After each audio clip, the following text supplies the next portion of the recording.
We heard from the Bank of Canada today. They raised rates by 25 basis points as expected. But I was listening to a reporter come out and they talked about how they felt as though this was, and I quote, a historic green light from the Bank of Canada, because they were almost effusive about how positive they felt about the economy. Mm-hmm. Yeah, well, I mean, the market came in thinking that they had to be really hawkish for the current level of the currency to be supported. And I think broadly speaking, they were sanguine across the economy. They mentioned that the household risks were abating somewhat, that the production sector of the economy was looking good, certainly with the resolution of the trade talks. That was a good news story.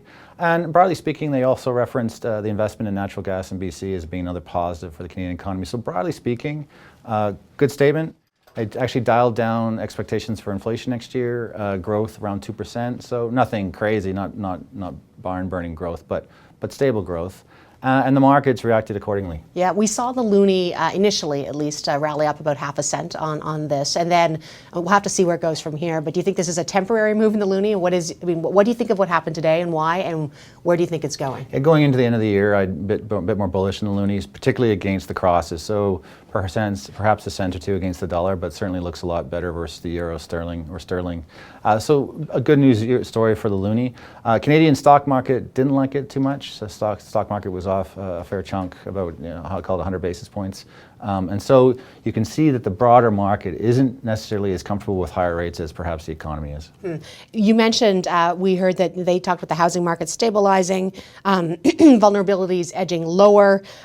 They did mention as well that I thought was interesting that there was a loss of investment competitiveness due to U.S. tax reforms and uncertainty with global trade policy, and that shaves a bit of the export growth off in the longer term. I think that was a small mention, but probably notable for Canadian business. Yeah, so these are things that are going to matter in 2019, 2020. So while the short term looks okay, going into 2019, I think I'm a little bit more cautious.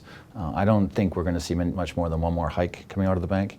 And I think by the middle of next year, it'll probably be a bit more of a challenging story. That's interesting, because my last question for you, they talk about the fact that they want to move to neutral stance. I mean, they're 1 3/4 right now.